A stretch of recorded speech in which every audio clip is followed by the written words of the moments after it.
Hello, welcome to the show. Welcome to Not Just Nintendo, a video game podcast that is about Nintendo. But it's not just Nintendo here at Not Just Nintendo, as I talk about other video games and other video game companies as well. Welcome back, everyone. This week to episode 35. I'll start off by saying I apologize that this is coming out a little bit later. I'm not entirely sure if I'll get this out late Tuesday night or if it won't be till Wednesday. So I apologize about that. I know, I like to say that the schedule is on Tuesday, but obviously, as we've seen quite a few times, sometimes every now and then it'll get pushed back to Wednesday. So, I don't know. I don't think it's like there's like a ton of people that are going to be too upset if they have to wait an extra day. So it's not really a huge deal. But yeah, basically, the podcast could end up being on Wednesdays some week, I apologize, but it just depends on really, honestly, what it is most of the time is me trying to beat something last minute to hopefully talk about it on the podcast. And then, I end up spending too long and end up putting things off too long. Or other times I have things actually come up. And so, it just depends on the week. This is, of course, episode 35. I don't know if I already said that or not. But yeah, 35, right? That's kind of a cool number, right? It's halfway between two even tens. I swear, I come up with some reason to think it's a cool number literally every single week. Let's say, so this was 35. 34, I said it was over a third of the way to 100. 33, I said it was just about a third of the way to 100. 32, I said it was half of a Minecraft stack. I don't know what I said about 31. Obviously, 30, I was probably like, oh, it's an even 10 or whatever. 29, I probably just said that the next one was an even 10. As you can see, I do that kind of thing a lot. I do the exact same thing all the time. I try to correlate the number of the episode with some important thing in a game or just in life in general. I feel like that's gonna stop working out very well after like 100 or something. It's gonna be harder to do. And of course, every single time there's like 22 or 33 or those ones as well. The palindromes, got to talk about those. But 35. Not one of those, but it is still a cool number, right? In a way, it's kind of neat. We're halfway to 70, right? Yeah, today's episode, this is one of the last episodes of the year, as it turns out. The next episode is going to be the December 17th, 16th. December 16th, and then the 23rd, and then the 30th should be the next one. Now, I will be out of town after Christmas.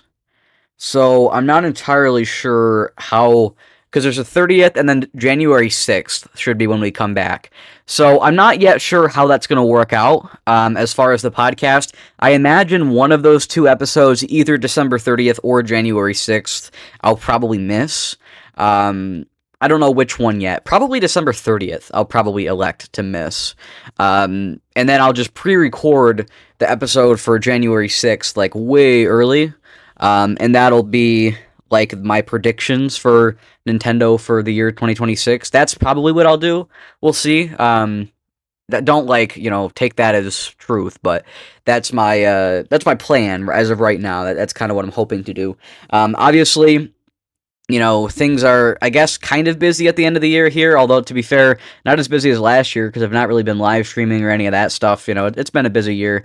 Been doing a lot of practicing and stuff of my musical instruments and things like that, and so it's taken time away from making videos and stuff. But I am going to do my end-of-the-year ranking video like I did last year. It's going to be a very similar video to that video, or if you watch the top 50 video, it'll be pretty similar to that. I think my final count is 40 games. I managed to get it to 40. That is having to count the Last of Us Left Behind, which is like some people would consider it a DLC. I would say it is kind of its own standalone thing. It was released originally as a standalone thing, but it was also kind of tied to the original Last of Us, so it kind of depends on how you count it. I'm going to consider it its own game, just mainly for the sake of getting 40 games this year. But look, I mean, if you don't want to count it, you don't want to count it. It's what it is. It's whatever. It's not really the end of the world. But I'm going to call it 40 with that, and that's going to be that. So that's going to be my big end of the year video. I was thinking of maybe trying to do a video recapping the Game Awards as well. After that happens, we'll see what happens with that. It's really going to come down to whether or not I have time to get it out in a reasonable span of time, despite the fact that I'm trying to do the top 50 videos, or not top 50, but the I guess top 40, but the ranking video as well. And I might even do another video where I just talk about my top 10 for the year. That includes old games and new games. And that's mainly just because I would like to be able to go into a little bit more depth on those last 10 games without making the video, like, ridiculously long. Last year's video was an hour. The top 50 video was over an hour. It was like an hour 15. And those are very long videos, and there were multiple people that told me that, they didn't want to watch the whole video, or they thought the video was too long or too drawn out or something. Even though I feel like I was moving pretty quick from game to game, there's just a lot of games to talk about. And so I think putting the top 10 as its own video as well, where I go into more depth, might be a good idea. So that, again, is going to come down to whether or not I have time to do that.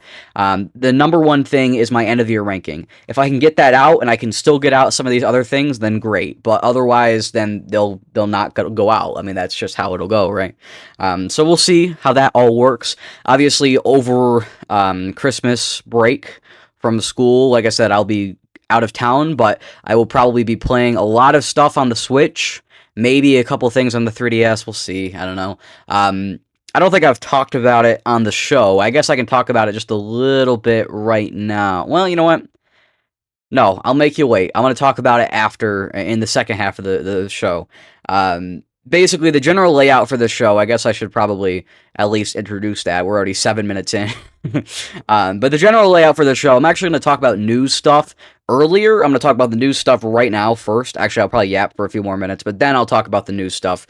And then after the news stuff, I'll talk about games I played. So we're doing it backwards this time with no break, because there's no...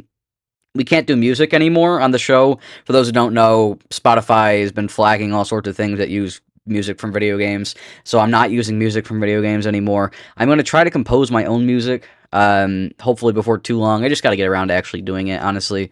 And obviously it's not the kind of thing you can just quickly whip up in an afternoon. I got to really think about it.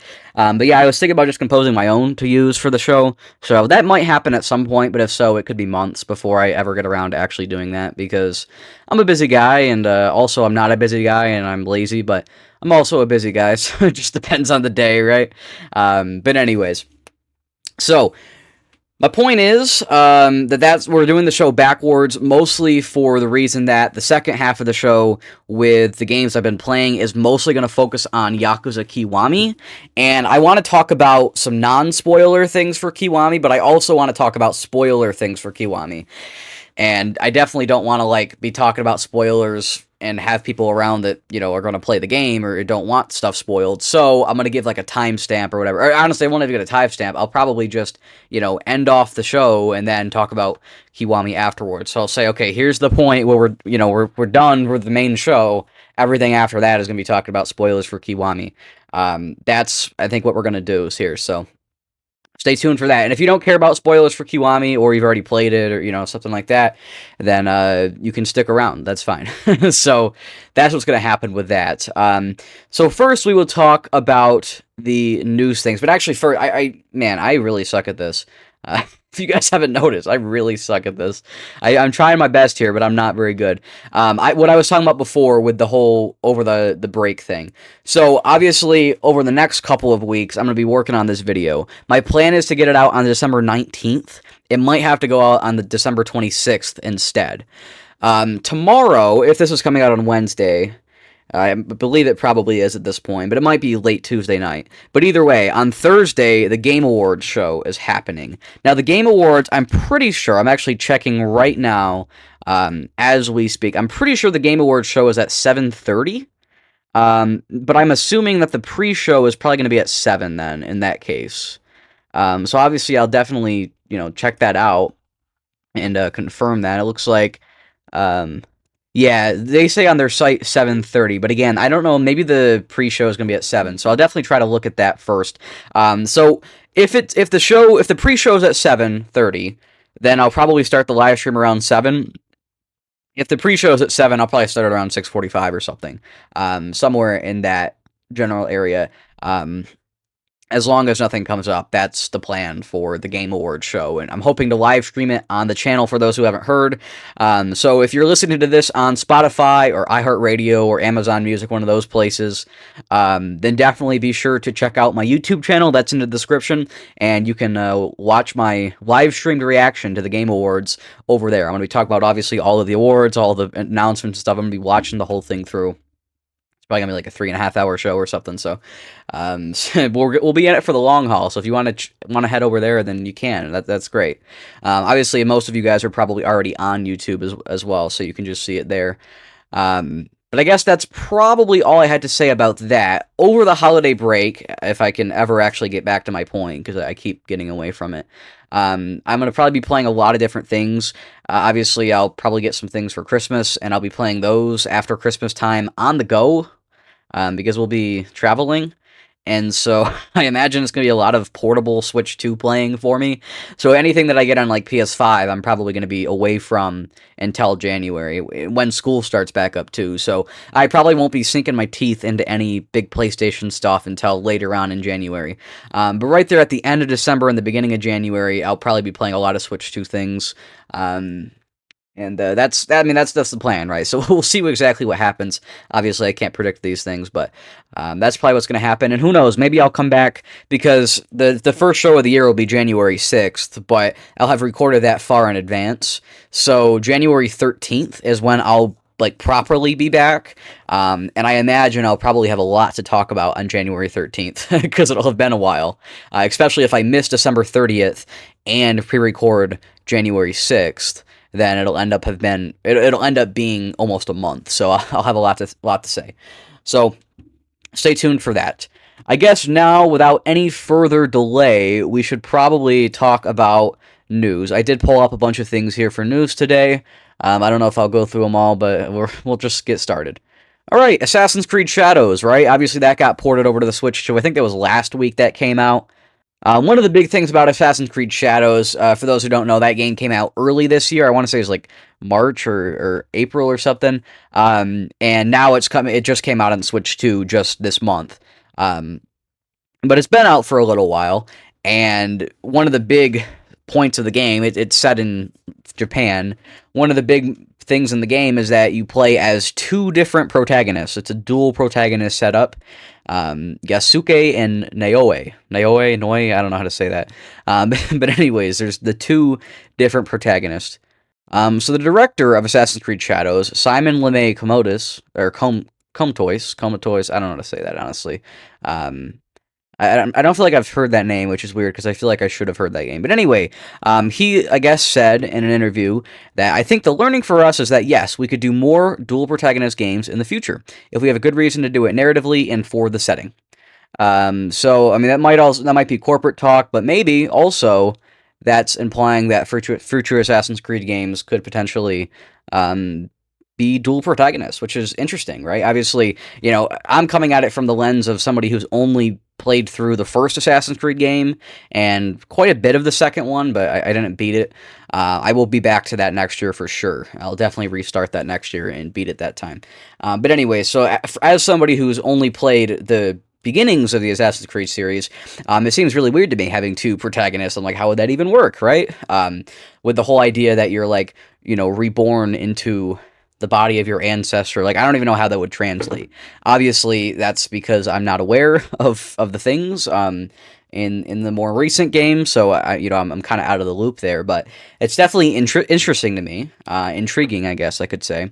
I'm definitely curious when I get to Assassin's Creed Shadows to see what that's like, and I'll play it at some point for sure. I don't know if I'll play it on Switch 2. We'll see. It could be years, though, honestly, before I get through the Assassin's Creed series, because it's very long. Obviously, there's a lot of games, and my plan is to play them all. We'll see how that works out, but who knows, right? All right, so PS5, they won. PlayStation won. It's official. They've won. So the holiday sales, or I should say, actually, Black Friday sales, right? Obviously, the holiday sales aren't over. In the U.S. markets for Black Friday, supposedly the PS5, the different variants of it, made up 47% of total Black Friday, the Black Friday week hardware sales. The Switch 2 only sold 24%, and the NEX Playground or Next Playground. I've actually seen that thing. I don't know if has anybody else seen that? Like I saw it at Walmart months ago. The playground. It's like it's basically a Connect, right? So you like wave your arms and you can play Fruit Ninja and that kind of thing, and it works decently well. I played a demo for a few different things. The problem is I don't feel like that technology is particularly astounding. Like it's not anything too crazy, obviously, right? Like it was crazy when the Wii came out. It was crazy when the Xbox 360 Connect came out. I guess, you know, if you want to go further back, you could say with the iToy, right? That was probably the first instance of that. I guess you could kind of think about it with things like the Power Glove all the way back on the NES, but really that technology that we see in something like the Playground really kind of started with the iToy on the PS2. But either way, right, it was novel back then on the PS2, and it was still novel on the Wii and on the Xbox 360 Connect. I would say in 2025, I'm not sure that idea is quite so novel, especially when pretty much all the games you can play on it are just like mobile games that are ported. And obviously, I mean, I'm not saying they're poorly ported, but when you don't have like real traditional video games that are coded for something like this, you know, it doesn't really, I don't think it's all that appealing. But regardless, the Playground supposedly took 14% of Black Friday week hardware unit sales. I think it's pretty cheap too, though. I think it's like $200 or something. So it's pretty cheap. It's a novel idea. I think a lot of kids would be into it. So that's probably a lot of why it did so well. And yeah, that was Matt Piscatella from Circana. In the UK, though, we have even better numbers. The PS5 dominated 62% of console sales. The Switch 2 made up 23%, and Xbox made up 10%. So things look a little bit, you know, more clear in the UK, seeing how horribly Xbox did and how incredibly the PS5 did. Honestly, I would have expected the Switch 2 to do a little bit better this Black Friday. Honestly, I kind of figured it would be the number one thing, with the PS5 being second. I was really thinking that it was going to be huge. I was really curious to hear about the Black Friday sales myself because, like I said, I expected big things for the Switch 2. I'm guessing the reason why it didn't do quite so well, and maybe it still did well, maybe it was just that the PS5 did so well. I imagine the primary reason why the Switch 2 didn't do so well is because it really doesn't have all that big of a game library at this point. Had nobody bought the Switch 1 and the Switch 2 had been backwards compatible with the Switch 1, then I think a lot of people would have still bought the Switch 2 because, oh look, you know, I can play all these games that I haven't played in all these 8 years. But because everybody bought the Switch 1, there really hasn't been a lot that's come out on the Switch 2 that's been, like, exclusive, right? You've had Mario Kart World was exclusive, which is definitely, like, something a lot of people want to play, but I don't think it's really a system seller. Donkey Kong Bonanza could potentially be a system seller, depending on who you are. But then, other than that, it's a lot of, like, Switch 2 editions, right? Metroid Prime 4, you can play on Switch 1. And that's, like, apparently it runs pretty well on Switch 1, as everybody's saying. Pokemon Legends ZA, right? You could play that on the Switch 1. I don't think that one runs quite as well on Switch 1, but you can play it, technically, right? If people could play Scarlet and Violet on the Switch 1, I think they could play anything on Switch 1. So you see what I'm saying, though, right? A lot of these games were playable on Switch 1. So I think for the average, like, general consumer that's not, like, a crazy hardcore Nintendo fan like anybody listening to this podcast, or at least a big video game fan like anybody listening to this podcast, for those normal people, the normies, it doesn't really make a ton of sense, I don't think, to get a Switch 2 year one. And that's okay. I think it's fine as long, you know, if they get it in a couple years' time. I hope that eventually everybody has a Switch 2, right? Everybody in the entire world will sell 8 billion of the things. But obviously, you know, realistically, I don't think the Switch 2 is going to do nearly as well as the Switch 1. I hope it still does really well. That's the plan, obviously. I say the plan like I'm on the board of Nintendo or something, but obviously I would love for the Switch 2 to do really well. I'd love for Nintendo to be doing really well.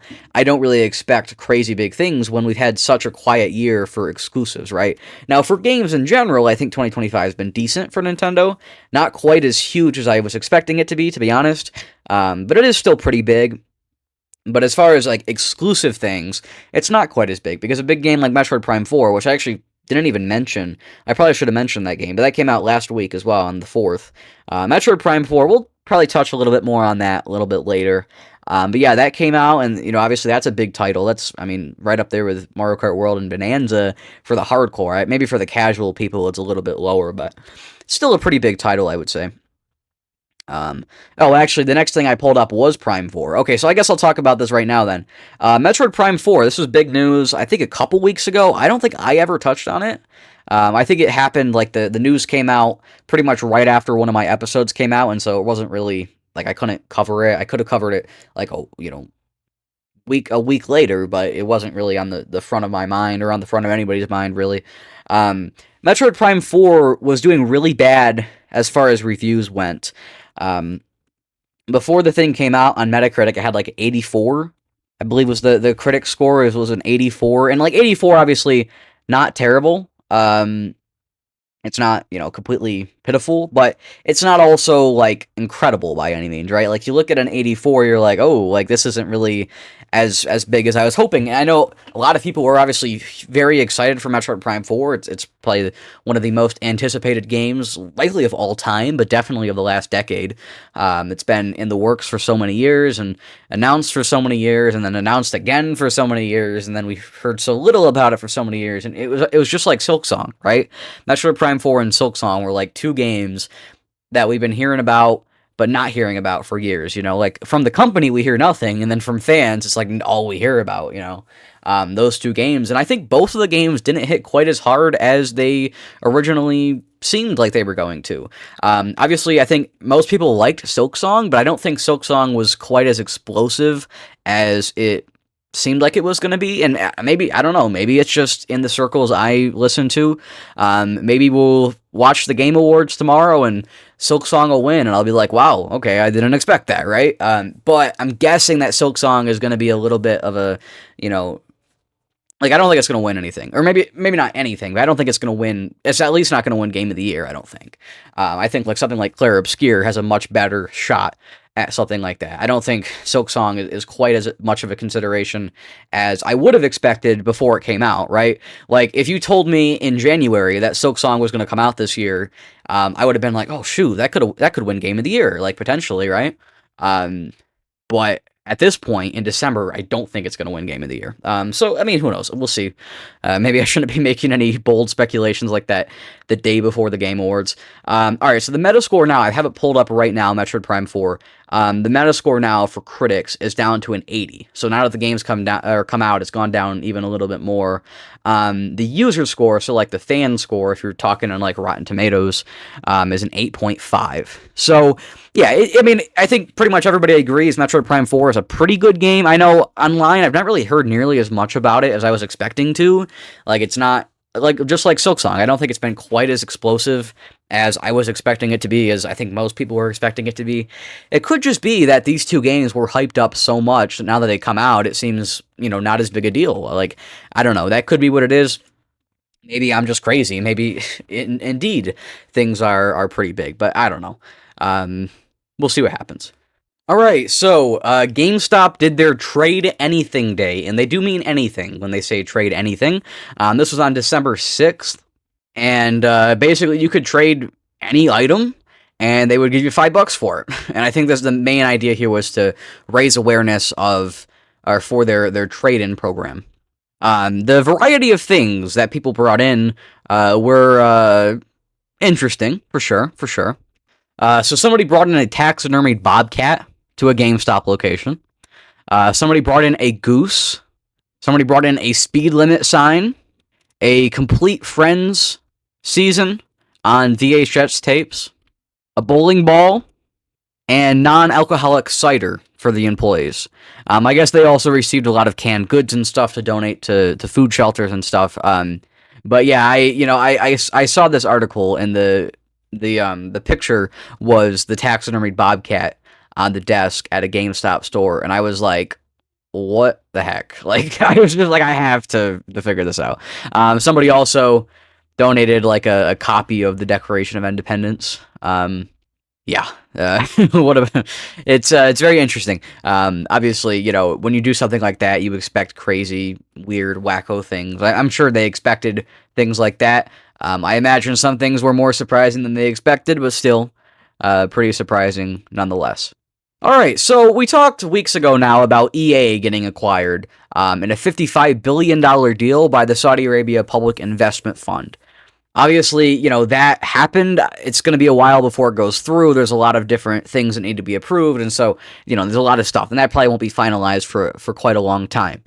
Apparently, Netflix at some point tried to also buy EA, but obviously they must have got outbidded or at least declined or something.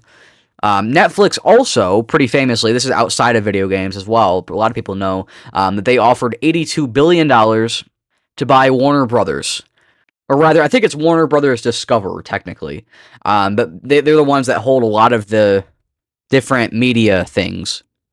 So that obviously could be huge if Netflix bought such a large company, and it could also have effects on the video game industry, right? Obviously, Warner Brothers holds the licenses to lots of different video games. But yesterday, I think it was yesterday, maybe it was 2 days ago now, Paramount launched a $108 billion plan for a hostile takeover of Warner Brothers in response to Netflix proposed acquisition. So I don't know all the details with this. I'm not a business guy. I'm not a marketing guy. I don't know.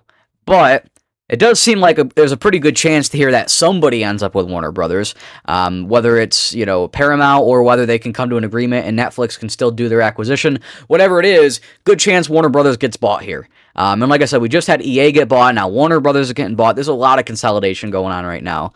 A lot of it's from Saudi Arabia, but others of it is from other companies, here in the U.S. Like, there's a lot of consolidation going on. A lot of entertainment groups getting merged together or being acquired or all these different things.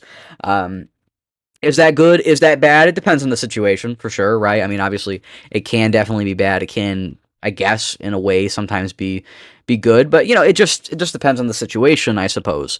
But it is worrying also in a sense. We had also after the Netflix deal, there were a lot of legal bodies that were trying to not let it pass. Back when Microsoft bought Activision Blizzard, I know in a lot of different countries there were different anti-monopoly protection organizations, government branches and stuff that tried to shut down the acquisition and not let it go through. Obviously, it did eventually go through, and now they're fully merged together and everything. But EA is seeming like it's going to have a lot of those same problems, and now if Warner Brothers does get bought, it could have a lot of those same problems as well. So I'm sure there's going to be a lot of legal battle, a lot of discourse around that for the next probably year or so, I would guess. I mean, it's probably going to take a long time.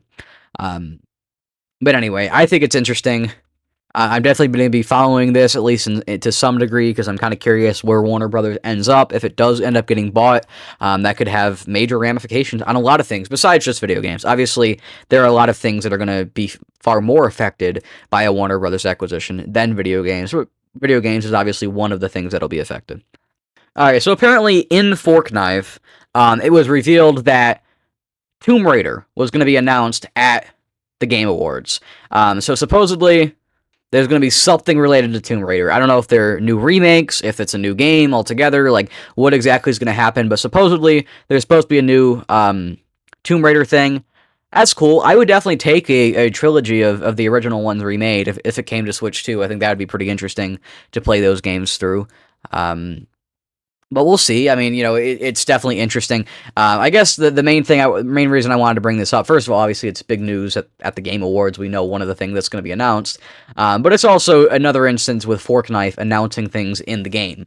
The amount of things that keep getting announced within Forknife, I feel like I'm going to have to start playing Forknife just to be up to date with gaming news. It's crazy. All the time I start hearing about things that were originally announced in Forknife. I'm like, can we do this anywhere else? Like, goodness gracious. We lose E3 and now they just want to do freaking press conferences in Forknife? Like, that's ridiculous.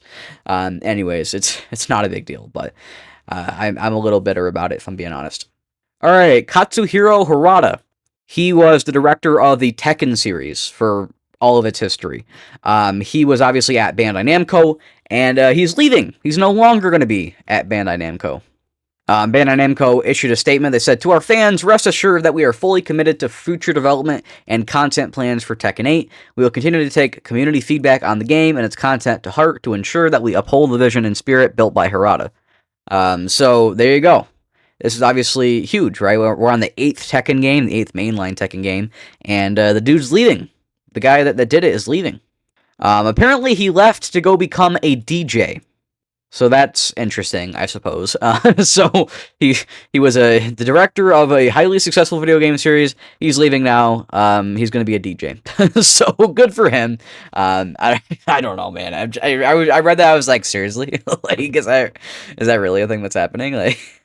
Like, imagine that. Imagine, Miyamoto announced tomorrow. He's like, yeah, I'll leave Nintendo. I'm gonna go be a DJ. Or I'm gonna go be a baker, like, it's just, like, so random, out of nowhere. But hey, I mean, if Miyamoto wants to go open a bakery, then, I don't know. I feel like I'd have to go to Japan just to visit the bakery, the Miyamoto bakery. I'd be very curious. Anyways, so there you go. So, the Tekken guy's gone. I don't have much to say about it. I've never played Tekken, but obviously, even if you don't play Tekken, that's definitely a major thing, right? Tekken is a huge fighting game series. Obviously, I would say Mortal Kombat and Street Fighter probably have wider reach. Obviously, Smash Brothers, if you want to count that as a fighting game as well, and it's kind of its own thing, but obviously it's huge as well. And there's lots of other fighting games like Fatal Fury and stuff, but Tekken is obviously a big one as well. And so I don't know if this is going to mean that the Tekken series will end. Probably not. I'm sure Bandai Namco still wants some money. So I would think at some point they would put out another Tekken game. But I'm sure things will be very different without the main guy there, right? So that it's obviously going to be some big changes. It's probably going to mean some bad things for Tekken fans. But I guess we'll have to see. I say we. I'm not one of the Tekken fans. So I'll have to hear about it from the Tekken fans that have to see. All right, so I guess that's going to be it for news for today. I'm sorry if that felt a little rushed. I'm really trying to get this out. I would like to get it out tonight, but I'm guessing it's going to be tomorrow. I guess with that, though, we'll move over to games I've been playing. So it's a little weird, not having a musical break in between segments, so we're going to have to try to get used to that. I know. It's like, why do I even separate things out anymore, right? Because there's not even a need for two different segments. I don't know. It's not really a big deal, but it definitely bothers me in a way, right? So, anyways. All right, games I've been playing. So I'm going to talk about a few things. I'll start off with two things, and then I'll talk about Yakuza. And Yakuza will probably be the bulk of my, I say conversation, but really I'm not sure if it counts as a conversation if I'm just talking to myself into a microphone. So the first thing I'm going to talk about is Gunman Clive. Gunman Clive, I was playing it on PC. The game originally came out in 2012. By, I really don't know how to say this, Horberg Productions. And the game originally was a Wii U and 3DS game. I think it was actually a 3DS game first, and then it ended up on the Wii U as well. Obviously, both of those online stores no longer exist, and I don't believe the game ever got any sort of physical release. So now the only way to play this game, even though it was never originally on there, is through Steam. Or I don't know, maybe on Epic Games and stuff too, but, generally speaking, on the PC. So it's a little weird having, something like that be a thing. This is the same developer for those who might have played Mechtermination Force. It's that same developer. It's also the developer behind Super Punch Patrol and Onion Assault. Those are two things. All those games were on Switch originally. But yeah, Gunman Clive was their original game. They had a second Gunman Clive as well. So there's two of those, and then there's Mechtermination Force, and those are probably their most popular things. I would say Super Punch Patrol is pretty popular too. I'm not super familiar with Onion Assault. I've heard of it. I had no idea it was by the same people though until I just looked it up. So I don't even know what it was really. But yeah, these guys, I know I've heard Gunman Clive, and that's kind of, obviously the roots, their roots. I've heard Gunman Clive described as a Old West Mega Man game, and I would have to say that that's probably pretty accurate. The only Mega Man game I've actually played all the way through is Wily's Revenge on the Game Boy, and I really didn't like it very much. I've not played any of the original 6 from the NES, but I do have them now. I have the Legacy Collection. So I'll probably get to some of those next year is my plan. I might actually even get to one of them before the end of the year, but either way, it'll count for next year's list because the year's done. Like, my list is done. Like, it's not done, like, the video's not done, but it's finalized. Nothing else is going to be added to the list, even if I beat it in 5 minutes, So, I might play some of those for next year, even if I play them at the end of this year, but I've not played them yet. So anyways, Gunman Clive is supposedly a lot like a Mega Man game. I've played a bit of Mega Man 1, even a bit of Mega Man 2, but I've never actually, played them all the way through or even made a solid effort to beat them. And yeah, I'm inclined to agree, even with my limited knowledge and experience with Mega Man. Gunman Clive does feel a lot like one of those games. I think it is a little bit easier, though. Gunman Clive, there's no lives or anything. It's very simplistic. I guess Mega Man is too. But yeah, it's side-scrolling, left to right, and you are a cowboy with a gun. It's pretty simple. It's a pistol, and that's all you do is you shoot. It's literally, you can jump, you can shoot. That's about it. You can walk. And those are your entire. That's like your entire functionality as a character. There are power-ups you can pick up, and then your gun can do more things. It can like spray shot, like 3 wide. You can hit more things. And then if you get another upgrade, you can get these like large missiles, which interestingly enough, in some situations are actually worse than the spray shot, even though they're the next upgrade. Because the missiles are obviously very good for like boss fights and stuff, but for general enemies, it usually doesn't make a difference. Like most of them die in 1 hit or 2 hits or something, regardless of whether or not you're using missiles. So oftentimes the spray shot is actually better. But anyways, I digress. I played like the first half of Gunman Clive. I was going to try to beat the thing for the end of the year, but I got a little stuck, to be honest. The game is not particularly difficult. I did find like there were 1 or 2 levels that I was getting really stuck on. I just beat the first 2 worlds out of 4, so I played pretty much exactly half of the game. And it was great, you play through the levels. I think the levels are well designed. It feels very clever. They're not puzzly or anything like that, but it feels like, I guess in a way, it does feel a lot like an old NES or Game Boy game. Like you'll be walking along and all of a sudden an enemy will pop out and you won't know that they were coming and you'll be like, well, that's kind of unfair.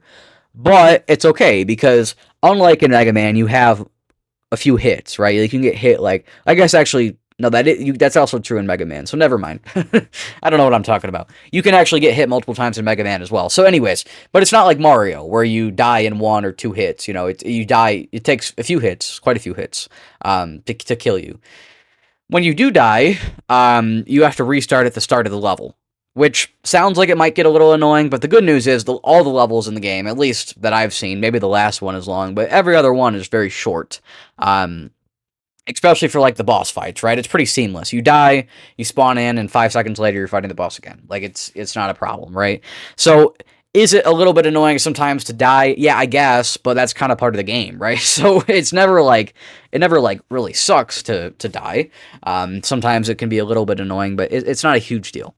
I actually was having a lot of fun with Gunman Clive, but I got to the 3rd world after the 2nd boss, and I think it's the 1st level, maybe it's the 2nd level. But I got stuck pretty quickly because they introduced a new mechanic. And it's a mushroom.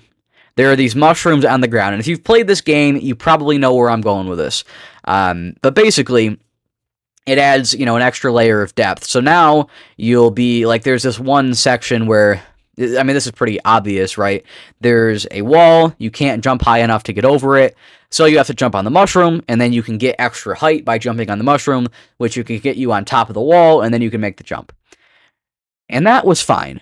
But I've got to say, the controls for the mushroom are really bad. Like, the timing that you have to get, it's very precise. And so it is incredibly difficult to accurately execute. That was quite the word salad right there. Incredibly difficult to accurately execute one of these mushroom jumps. And so I found myself, like, it took me like a solid couple of minutes just bouncing around on the mushroom, trying to get the boost. Every now and then, like, I would get the boost, and then I wouldn't be ready because I'd been jumping around for 15 seconds and I hadn't got the boost. And so now that I have the boost, I lose, I jump up and I miss the platform because I wasn't ready. And it was a little frustrating trying to make this jump with the mushroom. But I did finally get past it, and I'm like, all right, cool, we're good.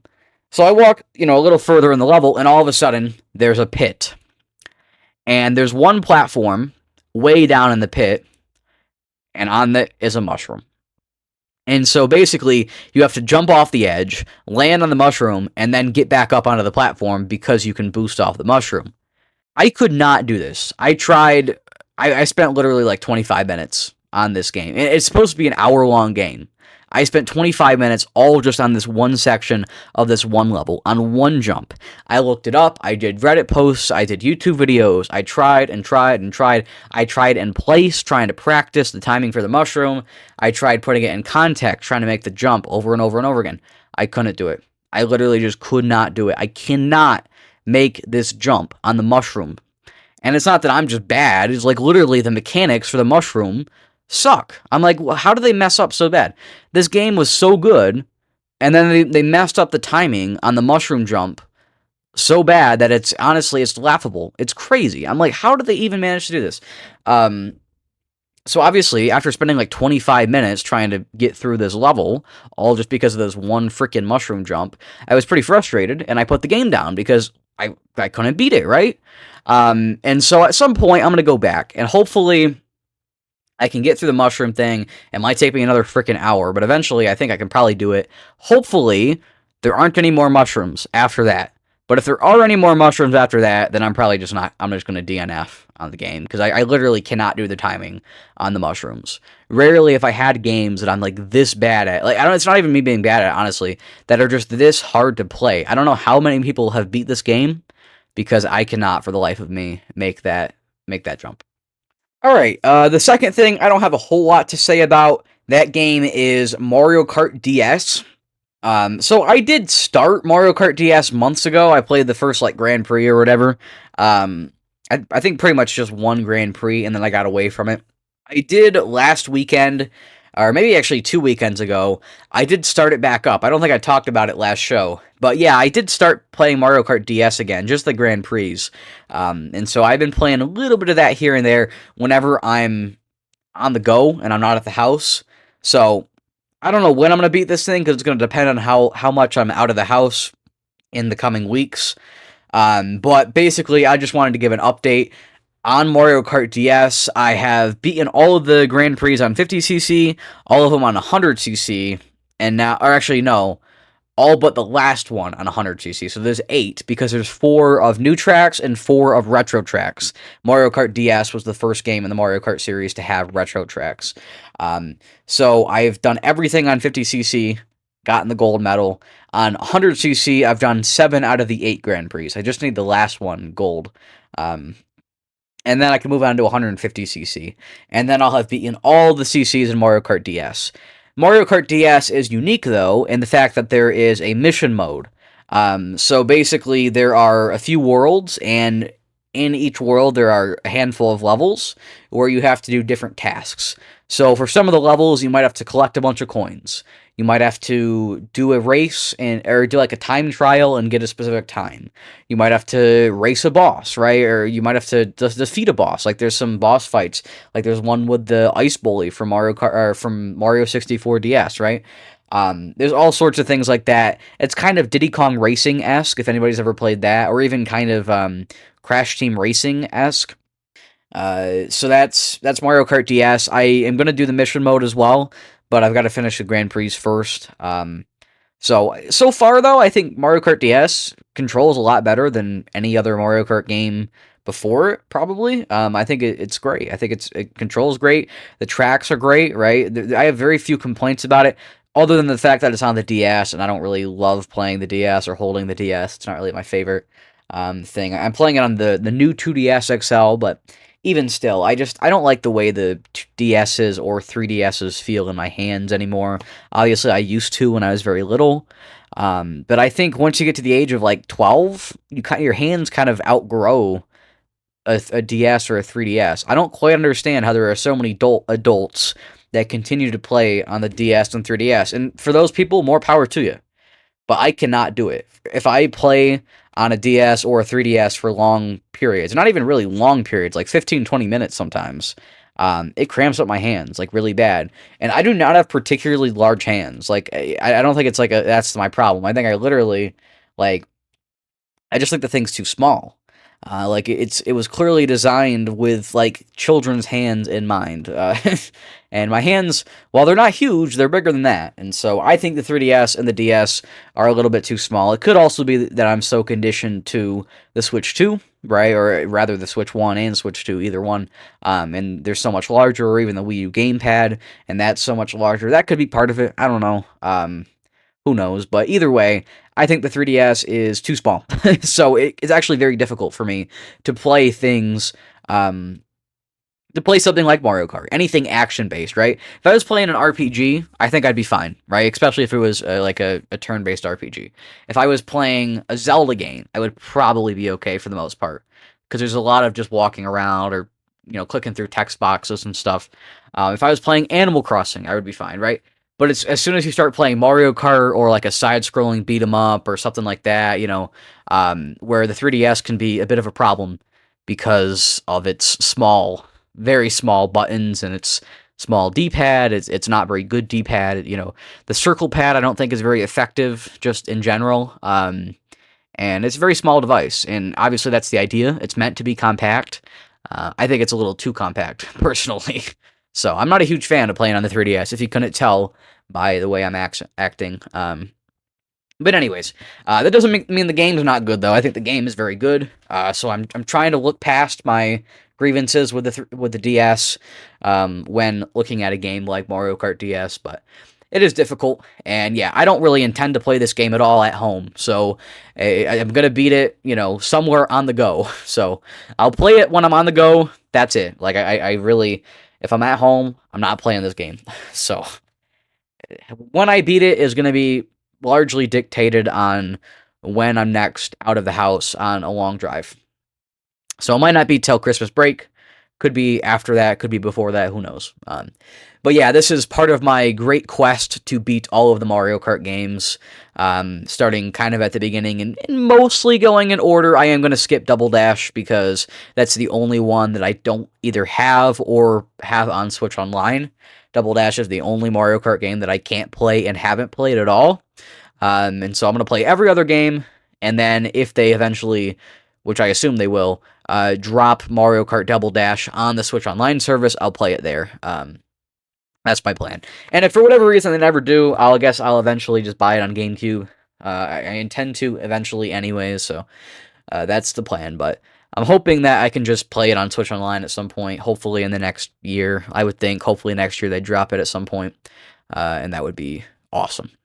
Alright, so that is everything besides Yakuza. I guess now is a great time to get started talking about Yakuza. I don't want to delay things any further. The first section of this conversation about Yakuza Kiwami is going to be spoiler-free. So I'm going to talk somewhat about the mechanics. I'm going to try not to spoil anything about the mechanics either. But I'm going to talk about the mechanics, about my general thoughts on, everything besides the story. I mean, I might talk about my thoughts about the story, but I'm not going to, give away major spoilers or anything for the story. I'll be very careful not to say anything like that. And then I'll close out the show, and I'll dismiss all the people that, want to skip spoilers for Kiwami, and then we'll talk a little bit about spoilers. Not for long. I don't have a ton to say, but I do just want to kind of recap the story and share my thoughts on how some things went down. All right, so starting out, Yakuza Kiwami. I beat the game on December 5th. It took me 27 hours. Now, if you go on how long to beat Yakuza Kiwami, they say it's like an 18-hour game, 18 and a half, something like that. So 27, obviously, much larger number than 18. Like, it's, I spent quite a bit more time on this game than I was, in quotes, supposed to. There are a few reasons for that. Well, no, there's one reason for that, actually. There's one reason for that. I was, honestly, at one point, I was considering 100%ing this game. I did so many side quests. I did so many extra things I didn't have to do in the game. The main way that the leveling system works, right? Unlike in Yakuza 0, so I should clarify, everything I talk about in regards to this game will be compared to Yakuza 0 Director's Cut, because that's the only other Yakuza game I've played. So I've played these two Yakuza games. I'm playing through the series in chronological order. So my next one is Yakuza Kiwami 2. So in Director's Cut, or I should say in Yakuza 0, because this was in the original as well, I did actually play like an hour of the original version on PS4, like in January, and then Director's Cut got announced for Switch 2, and I stopped playing Yakuza 0, and then when the Switch 2 came out, actually like a month later, I got Director's Cut and played it. So that's kind of my experience with Yakuza. So anyways, so in Director's Cut, or in Yakuza 0, the skill tree was gold, or not gold, but yen based. So your main currency, because you're in Japan, is yen, and that's used for everything. So in Director's Cut, in Yakuza 0, sorry, it's used at all the stores for everything, for all your healing items, for all your story-based items that you need to buy things for side quests, all of that stuff. It's always going to be yen, but your skill tree is also going to be yen. So you use the same stuff that you use to level up your abilities that you do for buying things, and you do for like different mini games and stuff you can spend money on.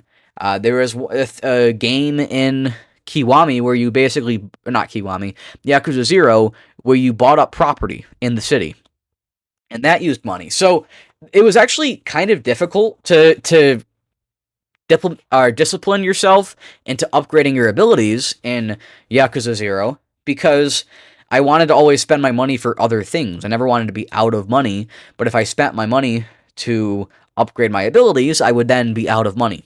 In Yakuza Kiwami, your ability tree and your currency are separate. You level up still through a skill tree, although now it's like 4 different wheels you use for your skill tree, each of them having a different focus. And you now level up abilities with levels that you get from experience points that you get by defeating enemies and completing side quests. So, obviously, you can get a bunch of XP, and then you can level up your abilities that way. And I liked that system a lot more, like way more. I thought it was far more intuitive. And so I kind of made it a mission to try to finish up all the skill trees, or at least all the ones you can spend XP on. And I did. I finished all 3 skill trees that you can spend XP on. The 4th skill tree in the game, I should actually clarify, here's what the skill trees do. So there's one skill tree that focuses on your heat actions. So in Yakuza, the Yakuza series, or at least in the older ones, I don't know about the newer ones, in the older ones, if you knock an enemy to the ground, you can use like finishing moves on them. There's other things you can do with this stuff too, but you use heat for the finishing moves. And you can use heat for other things as well. But basically, you generate heat by getting successful dodges, by hitting people, by these kinds of things. You can also use like different, items to raise your heat. But the one of the skill trees is based on different moves when you have heat, like how are your moves affected when you have however much heat. Another skill tree is based on like your fortitude, like your strength and your health is mostly what's on that one. There's a couple other things, but that's mostly what it is strength upgrades and health upgrades. And then the last one is for abilities. And so there's 4 main battle styles in Yakuza Kiwami. There's the Brawler style, there's the Rush style, which does a little bit less damage than the Brawler style, but you can move a lot faster too and do more dodges and stuff. So that's basically what it's built on, and that's the one I use most of the time. Then there's the Beast style, which hits a lot harder than the Brawler style, but you move very slow, like incredibly slow, and you're very vulnerable to getting knocked over. But you also don't take as much damage either. And then the 4th style is the Dragon style. And it's part of the narrative. This isn't a big spoiler or anything. But it's part of the narrative for whatever reason. I'm not going to say for what reason, but basically, throughout the game, you have to focus on leveling up abilities for this specific style, if that makes any sense. If it doesn't, play the game. But anyways, so throughout the entire game, there's things you have to do besides spend experience to unlock these abilities. And so That skill tree I did not finish. I finished the other 3 skill trees. The problem with finishing that 4th skill tree is that there's actually things that are locked behind the end of the game. And so I didn't really feel like beating the game and then going back to finish up the skill trees, especially since I don't have a whole lot of time. Like, I'm running out of time here. I need to make this end of year video, so I don't really have the time to be messing around after the game. But also, just in general, for me, most of the time, once I roll credits on something, I'm probably done most of the time. Like, that's not like a rule for sure, but that's generally my thoughts and feelings. So I wasn't like super excited about the idea of coming back after I'd beaten the game and spending another 10 hours to unlock these abilities that were not going to help me in the game. My main motivation for unlocking these abilities is that I wanted to see what the final style, battle style of the game was like, so I could use it in the end of the game and I could like succeed with it. The problem was, though, is that that battle style is actually not that good, right? I found that the rush style was actually way better, and that the brawler style was also very good. I didn't like the beast style. I didn't think it was very useful. And then the dragon style, I think, is literally the worst style in the game. It might be better than the beast, but it's nowhere near as good as the rush or the brawler. And it's kind of a shame that I put so much of my time and my focus into unlocking abilities for this style that ended up not being any good. And I guess I should clarify, like, what the problem is with this style. I think the main thing is that it does maybe a little bit more damage than the brawler style per hit, but it's slower. I don't think it's not quite as slow as, like, the beast style, but it's very slow, and it feels very stiff as well. Like, you're very, stuck into your attack. Like, you can, like, be doing a combo, right? And, like, you can't, like, stop midway. Like, in a rush combo, at any point, you can pull back away, as long as you're fully upgraded. You can pull away from your attack. And you can usually do that with a brawler style, too. With beast and with dragon style, it feels like you're just kind of trapped in your combo once you've started it. And so you can be hit by a big attack, and it makes you very vulnerable and open to being counterattacked. And that I don't like. And also, I feel like it's very easy to get knocked on the ground as a dragon style. You can't evade. There's no easy way to get away from things. Like, just in general, I don't like the way that the combat style controls. I like it better than the beast, but I don't like it as much as brawler or nearly as much as rush. So yeah, it kind of sucks. And even online, the general opinion I've seen is that it's not really that good. Most people have their favorite between... Usually either Rush or Brawler are people's favorites. Those are really the 2 most viable battle styles. Dragon's not very viable, and Beast is horribly not viable. Like, it's really bad. For common enemies, you can use it, but for, like, a boss or, like, yeah, no, Beast is just not the way to go. I guess, as far as the combat goes, I felt like it was pretty similar to how it was in Yakuza 0, and that's great. There was nothing wrong with the combat in Yakuza 0. I think that's one of my favorite parts of the Yakuza series is the combat and the systems related to all that.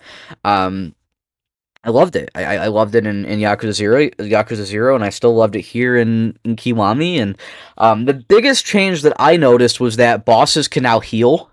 Like, mid-fight, they can get down on, like, not on their knees, but they can kind of, like, bend over, and they can heal. I found out about halfway through the game that when they do that, they flash a certain color. I always assumed that was something related to them. It's not. The color they flash is actually the type of, or the battle style you have to use to counter their healing. So if you switch to that battle style and you use a heat action, then they'll stop healing and you get an opportunity to damage them. So beforehand, I was just like smashing on them as much as possible while they were healing, trying to counteract the healing. And of course, they would get some healing off. But I found out, maybe not halfway, but pretty close to halfway through, that was not the way to go about that. I don't feel like there was any sort of tutorialization surrounding that stuff. So that was maybe a little irritating, but that's not the end of the world. And at least by the end of the game, I figured that out, and I was able to, without any issues, really, to execute that heal stop, I guess, if that's what you want to call it. But anyways, so the combat was still great. The story was good. I would say, director's cut, it felt like it was maybe a little bit more consistent. Like Kiwami had like a lot of really high moments. I want to say it had a low moments per se, but it felt like there was a lot of like extra stuff in there, right? Too. Um, Yakuza 0, like it felt like it was better paced potentially. Like there were reveals throughout the entire thing. Not that they were all, some of them were a little predictable, but that's okay. Like my point is it was paced well. Yakuza Kiwami, maybe not so much, right? It was kind of loaded in a few different areas, right? Right at the beginning, there was a lot of story stuff, which makes sense. But then it was a big gap where you didn't really do anything too important. And then once again, you did some important stuff. And then once again, you didn't do anything important until right at the end. Like, it felt like the stakes were pretty low for most of the game. I don't know, maybe that was just me. But generally speaking, I think Director's Cut was a bit more consistent as a story, but I think I actually did prefer Yakuza Kiwami's story just based on its moment-to-moment beats. And based on one of the main mechanics of the game that I don't think I should really spoil. So I'm not going to talk about that. But yeah, based on that as well. It's surrounding somebody that you fight a lot, if that is a bit of a clue to anybody who's played the game.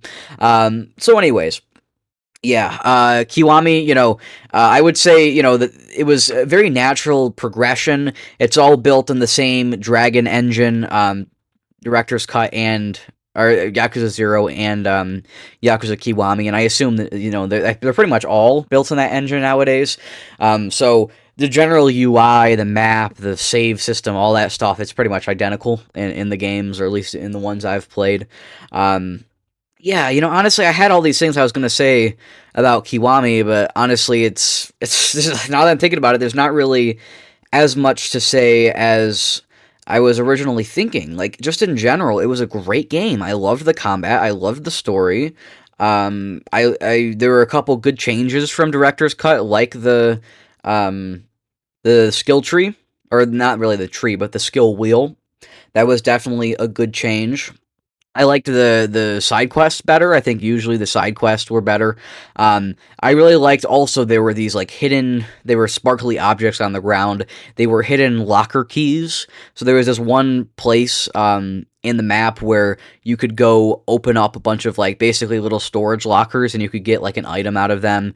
Usually the item wasn't too useful. It was usually just something you could sell at the pawn shop and make some extra money.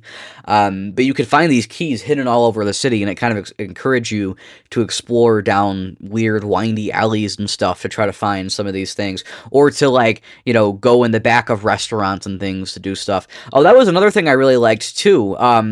There were these different completion tasks that were part of the game that at one point I was trying to complete almost all of. Some of them are related to battle. So for each of the styles, you can get a character point, they're called, for defeating 50 enemies with a style, 100 enemies with a style, and 200 enemies with a style.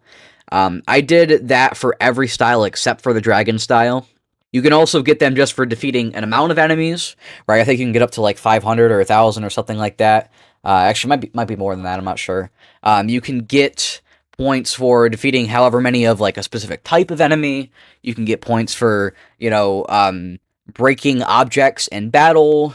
For interfering with conflicts. Most of the enemies you fight on the streets in the game, they'll just be standing in a crowd, and you can bump into them to initiate a fight, or if you're kind of standing still or not moving too fast in one spot for long enough, they'll start to chase you. That's how you initiate most of the fights in the game, but there are a few as well where they'll be harassing somebody on the street, and you've got to step in if you want the fight. And those ones, you don't have to fight. There's nothing saying you have to, but you can get the character points if you fight enough of those battles as well. In those same character point categories, besides just battling, though, there were some other things you would have to do as well. One of them that I really liked was at all of the different restaurants in town, of which there were many, you would have to eat every item on the menu, which I think is potentially annoying, but I also found it kind of fun.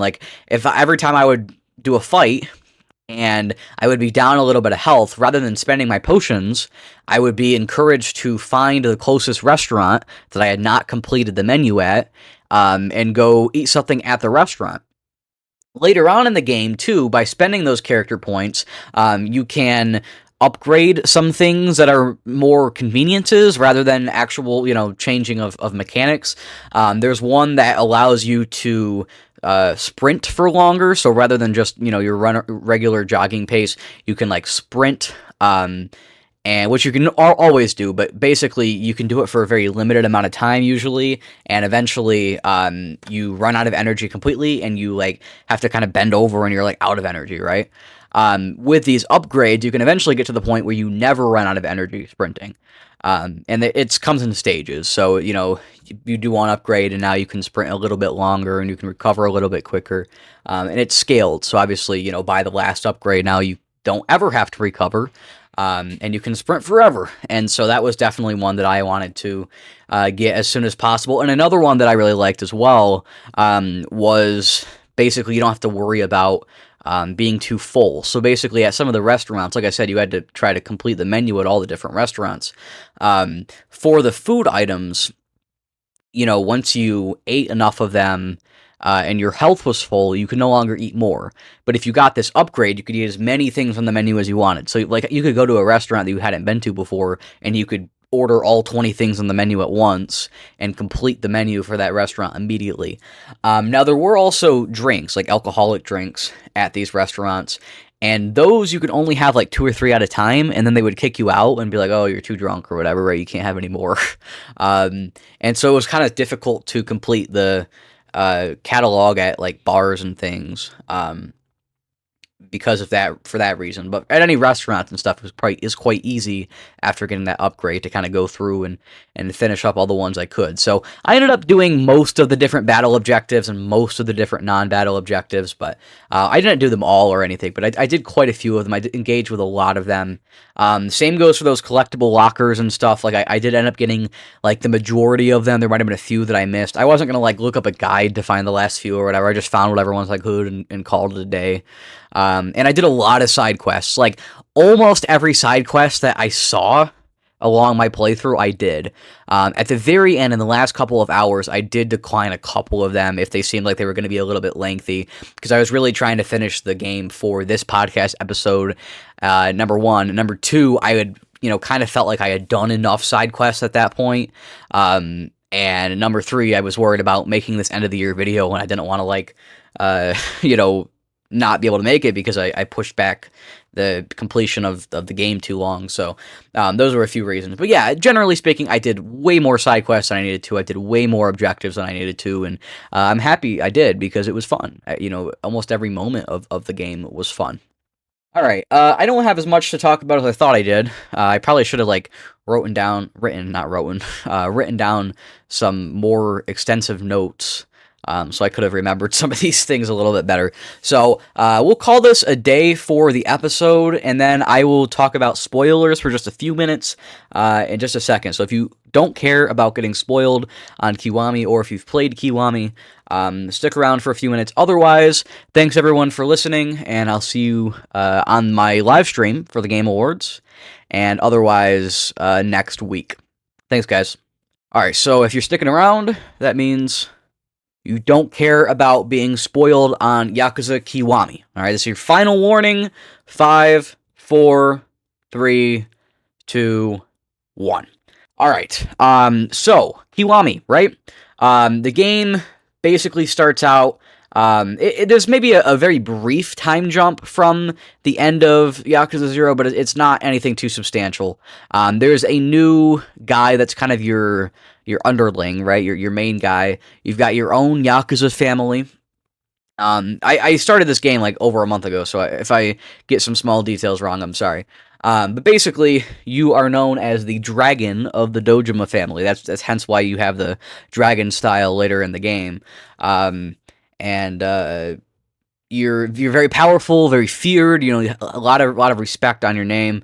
All these things. Well, then, the sworn brother or whatever from the last game of Kiryu. I was saying you as in like, but I should say Kiryu. That's the name of the character. Kiryu's like sworn brother Nishikiyama, who is in Yakuza 0, kills the patriarch Dojima. and the events leading up to that are a whole thing related to the two of them. They're like sister. Now they're not actually brothers and sisters. They were all just in the same orphanage growing up, and but basically for reasons which I will not get into, Nishikiyama kills Dojima. Kiryu urges him to leave and takes the blame for the death with the police. The police realize that it's not him, but they've got to put somebody in jail, so they put him in jail. He's in jail for 10 years. Not a whole lot happens, right? So there's a big time jump in the game. There is one little jail brawl that you get into, but otherwise that's it. And you get out of jail 10 years later, a bit worn out, a bit old, and kind of, out of style, right? And not knowing what's happening either. There's a lot of changes in the city. There's a whole new tower built.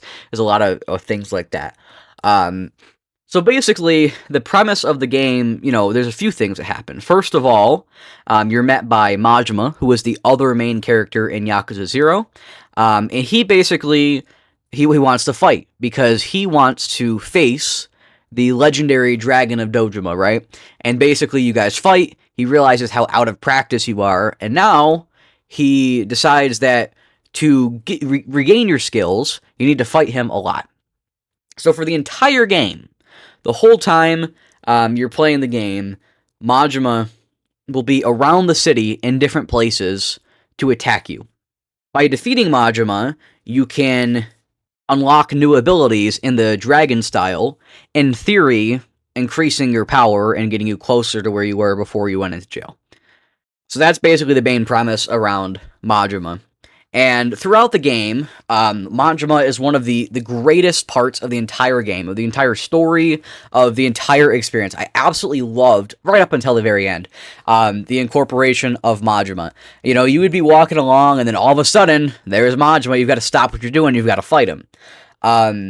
So the battles at the beginning don't really take too long. There's a few different styles that you can fight with Majima. There's one where he has a baseball bat. There's one where he does a bunch of breakdancing things. And I don't think I lost this. Yeah, I didn't lose a single battle to Majima in the entire game. Either the ones in the story or the ones outside of the story. I think generally speaking, Kiwami is a much easier game than Yakuza 0. I think I also did have more experience with it, with Yakuza by that point, but I think it's an easier game as well than Yakuza 0. It is also true that I was over-leveled, usually, for most of the fights, but even at the beginning of the game, before I was over-leveled, I found the fights to be, honestly, almost obnoxiously easy. Later on in the game, they got to be leveled out, where it was still pretty easy, but it wasn't completely ridiculous. The only fight I actually died on was the final fight against Nishikiyama. So there's so many things, or so many different places where you have to fight Majima over the course of the game. Obviously, the most standard of them are just on the street, right? You'll just see him on the street, and he'll run over to you, and you have to fight him. Other times, he'll hide behind trash cans and jump you. Sometimes you'll be fighting another enemy, and then he'll join into the fight, and you have to fight him as well. One of my favorites is you go to this club, like this host cabaret club. So basically you go, and the idea is it's a bar, but you're accompanied by a hostess, right? And instead of a hostess, you get Goromi Majima, and it's like Majima all, dressed up as a hostess, and he just wanted to fight you all along. You go to practice baseball at the batting cages, and you have to face Majima. You go to the bowling alley, and you have to play a bowling round against Majima. All of these things, just him constantly wanting to fight you. That's like his entire goal in life. There's one where he hires a bunch of people from his Shimano family, and they all dress up as zombies and play, act as zombies. And he tricks you into thinking he's been zombified, and you have to fight him and through his whole clique, and then you find out that he wasn't actually a zombie. And the funny thing is all of these crazy, ridiculous things that happen with Majima. He becomes a taxi driver one time, and he takes you to a faraway location to fight, and all these different things. They're all completely ridiculous, all crazy, and they're all just so fun. I absolutely loved almost every fight with Majima, up until the very end of the game. At the very end of the game, the ones that you fought on the street, with Majima, they got to be just a little bit annoying by the end of the game, because I felt like they were showing up even more often, and they were much longer fights as well. So I would just be going along, and all of a sudden I'd get interrupted by Majima, and now it'd be like a 5-minute fight. Like, they got to be obnoxiously long, some of them. And none of them were really that hard, but I was just there just pounding on this guy forever and ever and ever. So right up until the very end of the game, it was fun. At the very end of the game, it kind of sucked, to be honest. And I found myself trying to run away from him when he was chasing me, because I just did not want to fight him at the very end. I think a lot of it, too, is because I was trying to finish the game super quickly. Right at the last few hours, I kind of rushed through to try to beat it for the podcast. So I think that was probably part of it, for sure. But if you're playing this game super casually, I think Majima is a super awesome addition. If you're somebody without a lot of patience, then, maybe you won't love it quite as much.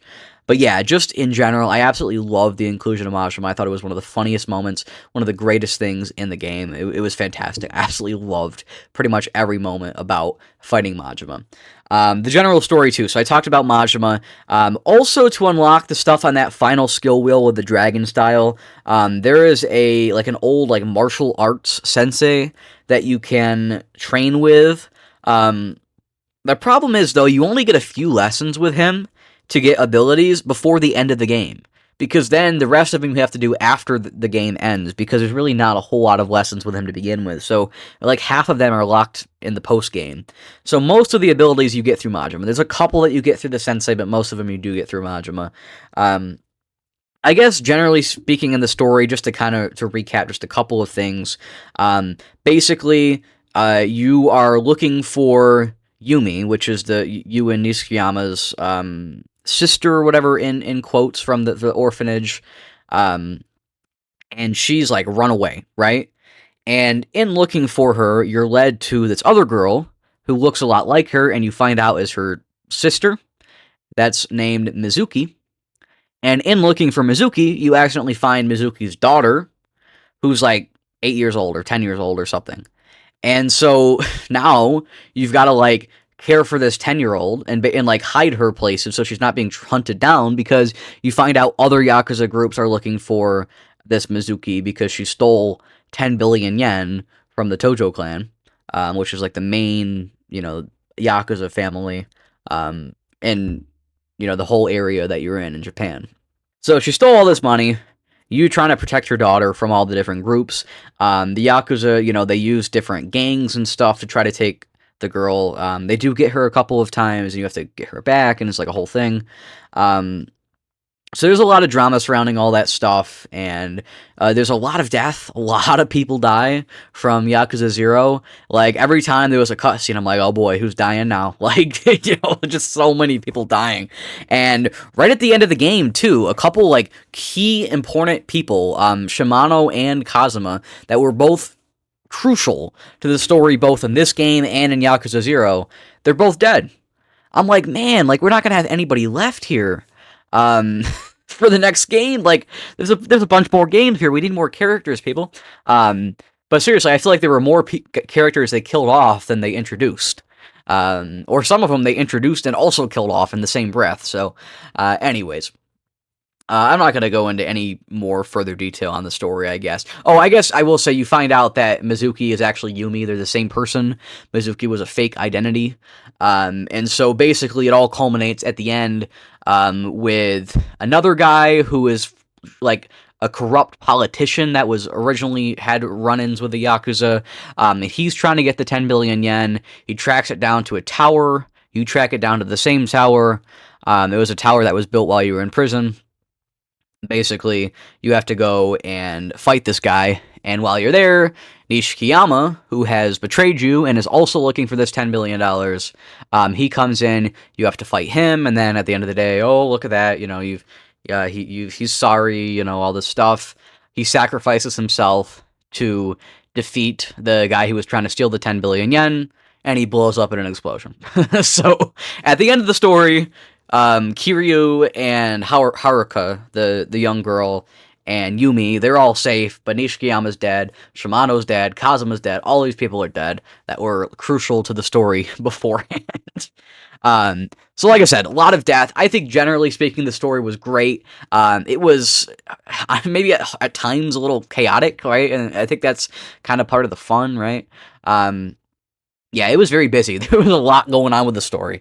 And yeah, the story, the gameplay, all of these things, they make me want to play Yakuza Kiwami 2 so much. And I have it, and I'm all ready to play it.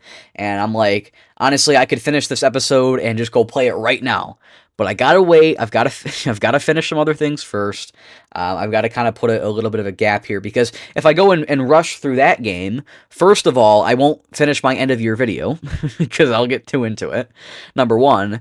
Number two, I'll have to kind of stop playing it for a while when I go out of town after Christmas.